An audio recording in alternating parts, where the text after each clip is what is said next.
Okay, I just want to start by saying I appreciate everybody being here today and talk a little bit about the end of fall camp, but obviously there was something, I want to take a few moments, an important situation to discuss with you. So earlier this year, I became aware of a potential NCAA recruiting violation in our program, and the issue involved a communication with the player and his family prior to them entering the portal, the player entering the portal. We spent the past several months cooperating with the NCAA and, reviewed the matter, and based on those discussions, the communication has been determined to be a potential level 2 NCAA violation. So therefore, I've made the decision in conjunction with the athletic director to recommend a self-imposed 1-game suspension and also including a loss of 1 week off-campus recruiting.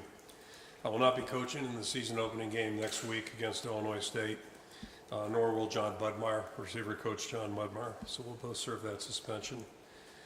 I shared this information with our staff and players this morning and the families of our players this afternoon. I think it's important that I be here today to visit with you. That was the plan, and also wanted the fans to hear this from me as well.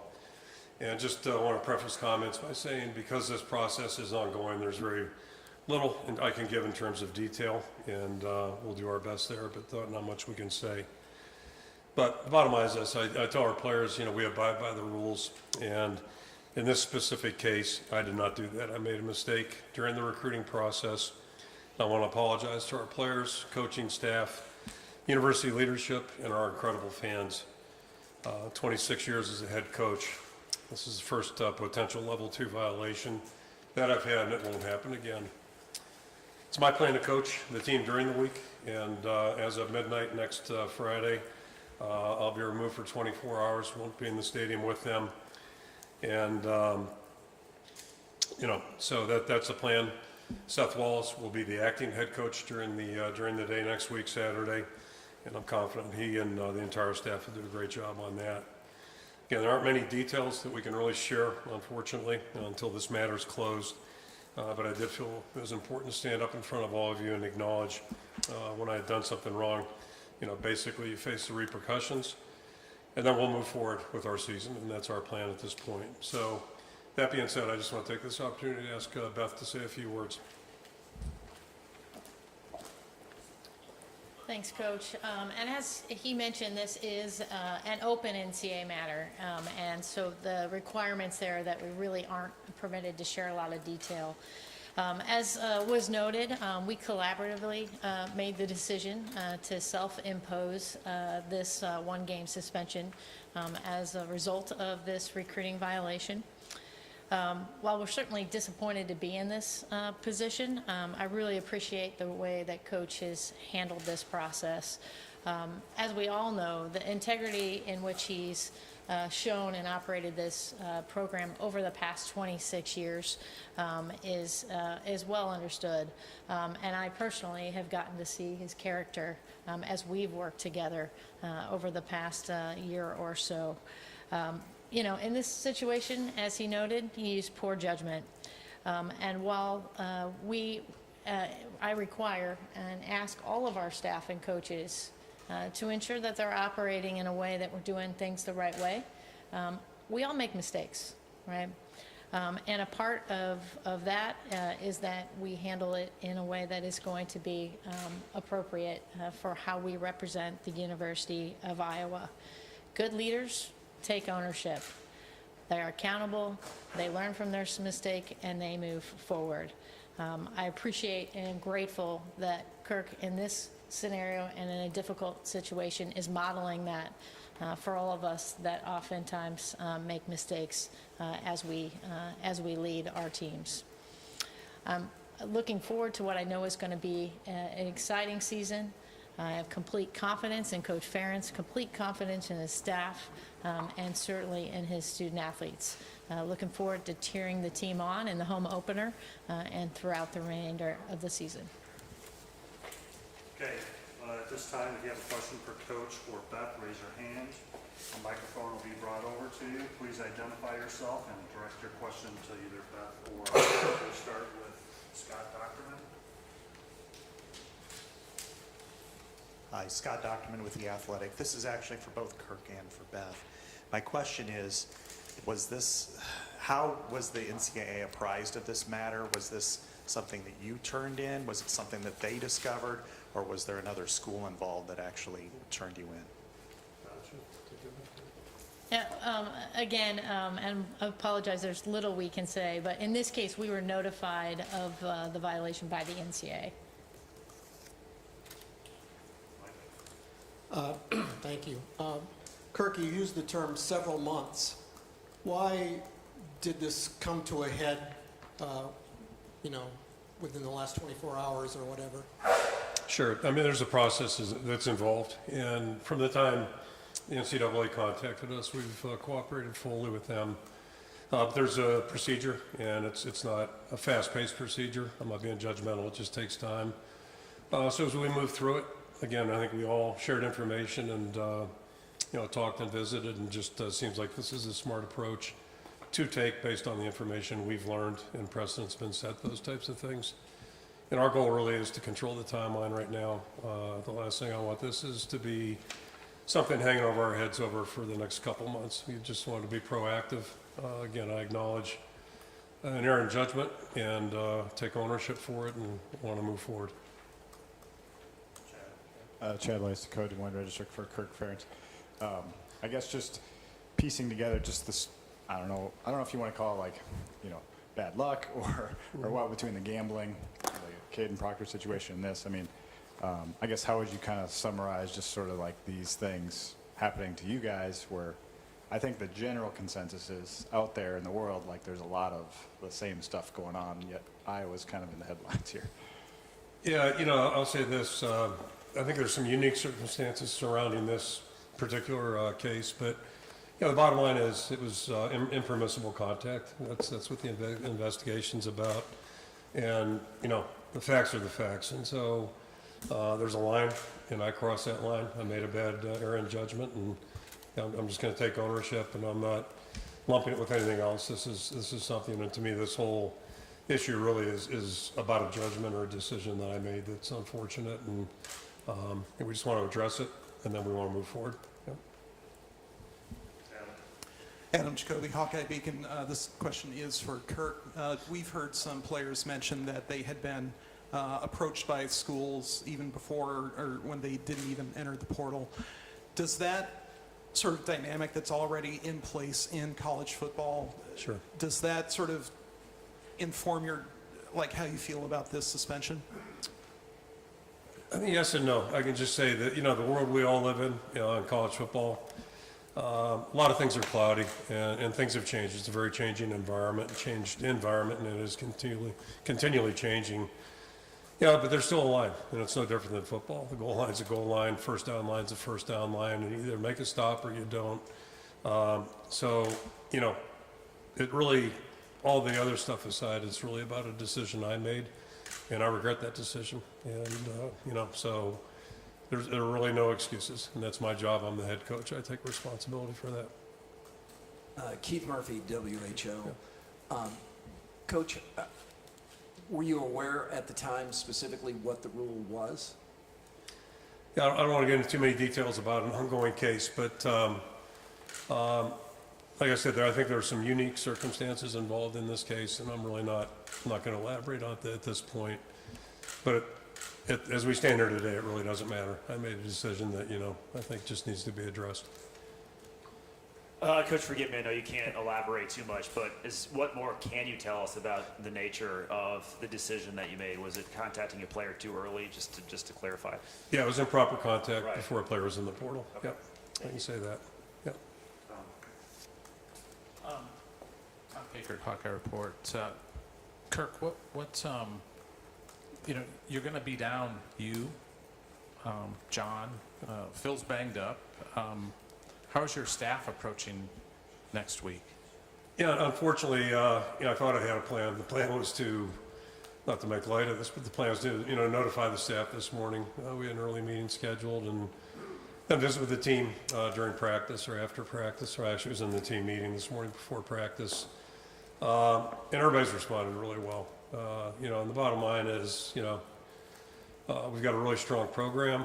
got a great coaching staff, excellent team, leadership there. So, and it's like I told the players, players win games, not coaches. So we have a job to do. Staff will do a great job. It'll be seamless next Saturday with me not being there. And I've got total confidence in our team. They're going to respond and do a great job. Yeah, Pat Hardy with Hawk Fanatic and KCJJ Radio. This is for Beth. I know you probably can't answer this, but did the NCAA share with you how they found out? And were you guys not aware of this at all during the 2023 season, since it appears that this violation took place about 20 months ago?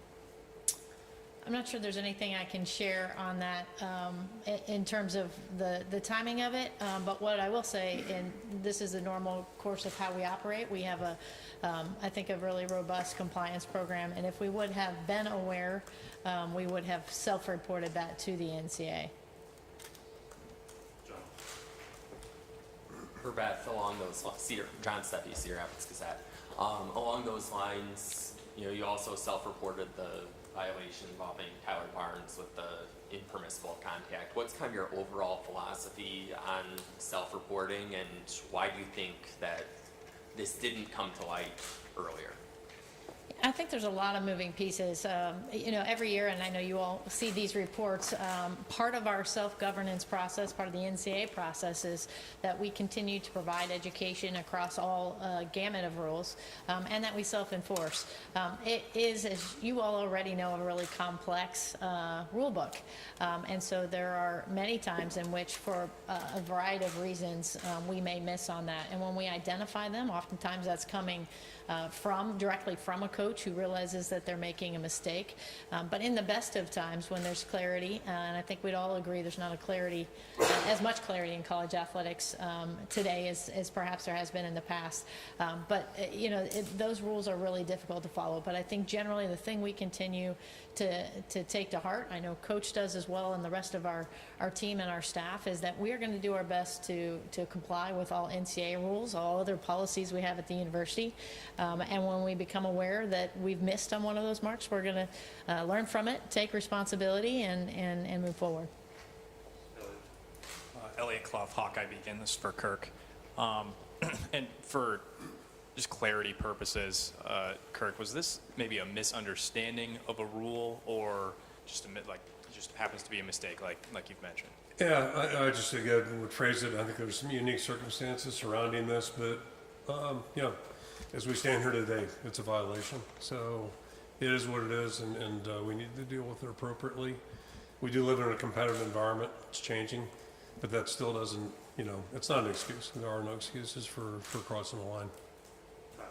Tyler Tashman with the Des Moines Register for Kirk. At this point, can you name the starting quarterback for the season opener and just offer some insight to where that position's at?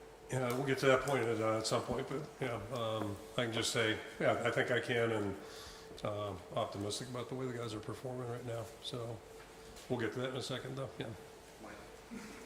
Michael Law, Cedar Rapids Gazette. I forgot that last time. If I understand the timeline right, it was over a year after the alleged infraction when there was this process began. Do you have any speculation, or do you know why it began, when it began, and from where it came?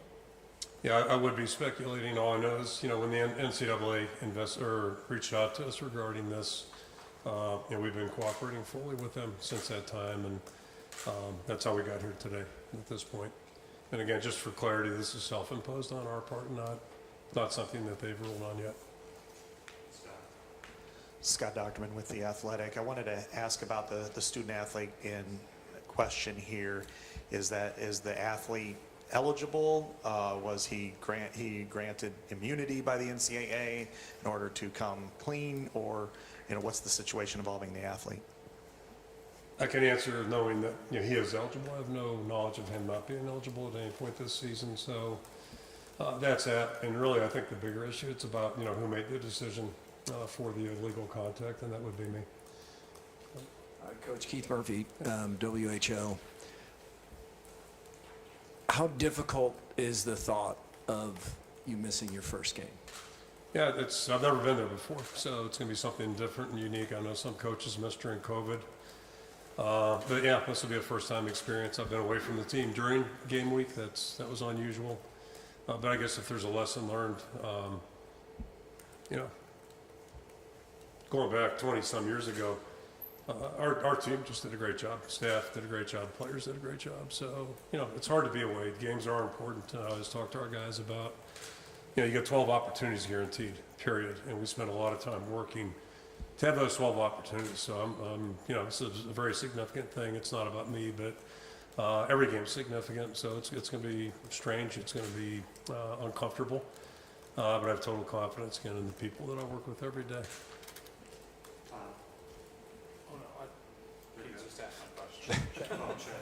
Well, yeah, Keith was had all our questions, but I'll jump in here, Kirk. Do you have to give any thought what you're going to do on game day? Like, you know, you're going to watch with as Mary? you might imagine, I haven't really spent a lot of time thinking about it. Mow the But, lawn, or- yeah. Without great thought, I'll probably be at home watching very quietly, and yeah, we'll see what that looks like. This question is for Scott Rice for KCCI. So the NCAA, can you explain the process from here on out? Could they increase the suspension or anything like that? I really can't comment on the specifics, other than we're going to continue to be collaborative and cooperative with that process. We have been to that point. We obviously communicated with them about the action steps we were taking today. And for this first game, and so we're just anxious to continue to work with them through conclusion and trust that we'll end in a good spot. Can you go over the timeline again as far as like month and year that the violation happened, and then also when it was brought to your attention?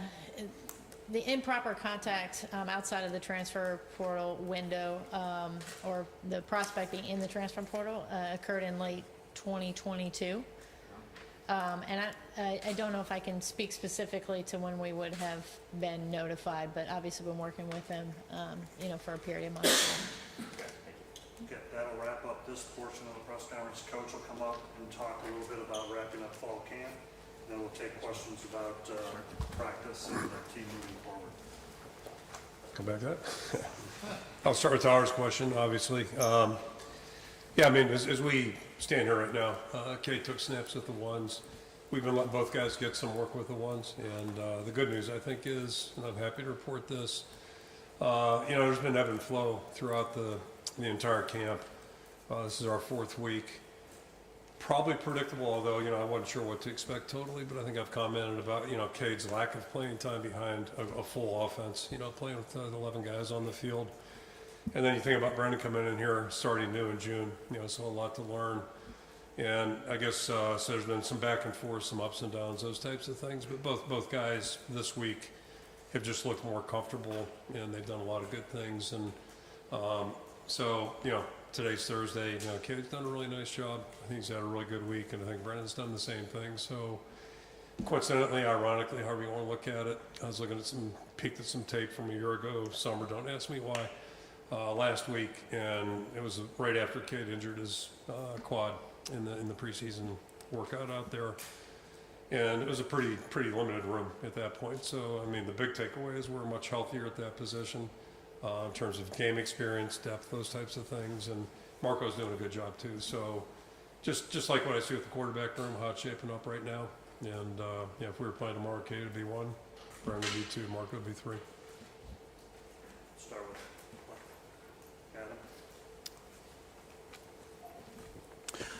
Adam. Adam Jacoby, Hawkeye Beacon. Kirk, has Le'Shawn Williams returned to practice, and how's the depth chart shaping up at running back at this point? Yeah, he has, which is good to see. And a lot of guys are starting to, you know, trickle back in the last 4 or 5 days. So, you know, a lot of the camp type injuries are seeming to clear up right now, and nothing significant new wise. Le'Shawn's had a couple good days. You know, he's limited in terms of the volume. He's missed a lot of time. But he made a really nice blitz pickup coincidentally this morning, which allowed us to have a good completion on a play. And, you know, so he's been paying attention. He's been doing a good job. Hopefully he'll be good to go. And right now Kamari's the only guy out. He's got hopefully a minor injury with his lower leg, but I think you can expect him to be ready to go here on Monday, hopefully. So basically the whole room's doing well. Kirk, I know there's been question marks around the wide receiver group. Some positive things have been said about Jacob Gill in particular, but around the rest of the group, anybody standing out that maybe giving you some confidence going into week one? Yeah, so a couple points there, one specific, one broad. You mentioned Jacob. He's been really just a great addition. And, you know, the portal's an interesting place. We don't live there, you know, full speed. But, you know, we thought he would be a guy that maybe could help our football team. And he's just been a great addition. Really focused, really mature. Just, you know, he's got a veteran presence and really workmanlike the way he goes about what he does, how he practices, how he prepares, everything about him in this building. Really exemplary, and not a loud demeanor, but just shows up every day and really performs. So he's been a really good influence on a very young group. And if you look at us, you know, we don't have a lot of veteran presence in that room. And then second add-on there, we've had a couple guys out, Seth and Dayton, young guy, a little bit older, who are, you know, getting back into the swing of things. So hopefully that'll help us. But I'm really optimistic about the group. I don't know what's going to look like here the first couple of weeks, but literally, like who's going to be playing or how much, that type of stuff. But I think the potential right now for growth in that room and the potential for that becoming a really, you know, productive unit, I think it's there for us. And that's encouraging because, you know, things happen at different stages. We're a little bit more veteran in this spot or that spot, and then that's a rumor. I think right now by October, we could be seeing some really good things, hopefully sooner than that. But, you know, I think there's a lot of, you know, maybe a room for optimism there and, you know, some potential that might become fulfilled. Kirk, Tom Kakert, Hawkeye Report. Wanted to ask you about the offensive line and the defensive line. When we talked to you in Indianapolis, you said you wanted to see more depth developed during camp. Have you seen that, and who are some of the players maybe that you've seen that are going to kind of firm up that those groups? Yeah, for the most part, we have. So you've got your 5 starters on the offensive line. Then you got both Ellsbury and DeYoung, Nick DeYoung and Tower. Both have done a good job, and they're older guys. But pleased with the guys that in the spring you saw as 2s that, you know, looked like 3s more than 2s. And, you know, right now I think they've really moved forward, so it's been good to see them progress. On the defensive side, probably the people you would imagine, I think Max Llewellyn and Brian Allen are probably heading that, and Jeremiah Pittman are probably the 3 that are not starters right now. They're the most ahead, and then we're working like crazy to keep developing guys along the way, and got a lot of guys competing that way, doing a good job. Mitch Vick, KJN, a lot of talk about the quarterback room. What has Keller Chris meant to that room, a guy who's not too far removed from his playing days, a 2-time captain? Yeah, Keller's been a really nice addition. Really great to have him on our staff, and he's got a great background, certainly, and he and Tim have, you know, spent a lot of time together right now. But yeah, Keller's been a good presence there. He's played the position too, and I think has a good feel for it. Communicates really well with the guys. I think he's really respected, and yeah, so he's been a really good addition to our program. Kirk, Scott again. Sometimes guys with ACLs kind of have an unconscious fear of, you know, stepping and throwing when they're passing the ball, and Cade seemed to be that way, at least from my viewpoint. He just wasn't quite doing his fundamentals that he should the other day. Has he improved in that area? And then how has he caught up as far as accuracy goes? Because that was kind of a rough day for him. Yeah, no question. And I think I can think of like 3 specific plays, one on the public scrimmage, but that's probably the best thing that happened that day was he stepped around and actually pulled it down, looked confident. But he's had a couple other moments, you know, since that time that are kind of give you reassurance. And I think he's through all that, not thinking about it. Cohen, on the other hand, is like the other end of the spectrum. Like he looks like he's fully healthy out there, and he is. But I mean, it's just funny. Everybody's got a little different approach. But typically, most players go through that. They experience that, and you just kind of have to be patient there. And that was one more thing I think that was making maybe the flow of his play a little bit tough. The missed team time. You're dealing with an injury, all those kinds of things. But this week he's looked really comfortable and confident, which is great to see. Kirk, I know you normally don't like doing this, but would you consider using both Cade and Brendan going into a game? I mean, yeah, we'll consider anything. The game plan probably look a little different for either guy, but and you're right, the first statement was correct. We probably rather not do that. It all worked okay in 81. But anyway, so you just, you know, our preference is to have a 1-2-3. We'll see how that shakes out. But, you know, we're going to keep an open mind all season long about our entire football team. We're trying to put the guys out there that give us the best chance. But what I'm encouraged about is just I think we're seeing players look more comfortable, and that's a good thing. It's how it's supposed to go as you go through camp. John Steffi, Cedar Rapids Gazette. Looking at cornerback opposite of Jamari, if you were playing tomorrow, would TJ be the starter? Kind of, where do you think stand? Phil said earlier. Yeah, Phil was being pretty cryptic. I did see that on Thursday, right? Or Tuesday, I guess. Okay, 2 days ago. So, yeah, I mean, that could be a jump ball. I mean, we've got a lot of positions right now that are kind of interesting. Good competition. That's healthy. That's good. So, yeah, it's going to be interesting to see how it goes. My guess is, in all these cases, I think we're going to see a lot of players play. And I think we'll learn a lot about our football team we have the last 3+ weeks. We'll learn a lot more about them in this next month. And, get the game competition. And, we hit the ground running. So, I mean, we've got to be ready to roll. But it's, the ultimate test is how's a guy react in front of fans and, playing against good competition. And that starts in about 8 days here. We'll finish up with 2 more questions, Chad and then Elliot. Okay, Chad Leistikow again. You've got to see the full fall camp of Tim Lester's Shanahan style offense. Obviously a very complicated deal, but where did you see maybe the best signs of improvement or progress, I guess, in this absorption of the offense, and maybe where do you have the longest way to go? Again, I'm not trying to oversimplify or undersimplify, but it just, if we block well and our quarterbacks play well, we'll have a chance to move the ball and score points. No matter how we do it. But to your point, I think it's really valid. Nomenclature, and again, this is Brendan's challenge walking in here 2 months ago, trying to figure out all the verbiage, the motions, the movements, all that, and the quarterback's got a lot of responsibility there. It's a lot. There's just a lot going on. And every day's been really important for us, and I think that's one thing I'm encouraged about. Normally I'm not very optimistic, I guess I am, but I mean, not in front of you guys, but I stand here right now, I actually think things are starting to we're starting to click a little bit. We've pushed past we're in camp mode and seeing some cleaner execution. And, defensively, we got a lot of veteran presence there. Offensively, this is all new, and I think the guys are really, it's starting to click a little bit for them. And, we're going to have some ups and downs when we start playing competitively, but I think we're making progress, and the guys have been, nothing but willing and anxious to learn. Most importantly, they're demonstrating that it's starting to resonate a little bit with them. Hey, Kirk, Elliot Clough, Hawkeye Beacon. Talking about the quarterbacks, Cade and Brendan, and if you were to play tomorrow, Cade would start. What has Cade done to maybe separate himself as your starter? Well, I mean, he's had an unfair advantage over Brendan in this category. I mean, he's established himself as a respected leader on the team. He's been here a couple of years now, and, that starts there. And we've got a big group of those guys, and he's certainly in that. And he's doing a good job on the field, and both of them are. I mean, I just want to be fair. And but my way of looking at it, he's a game experience player in this conference. He's played in tough venues and done well, been very, very successful.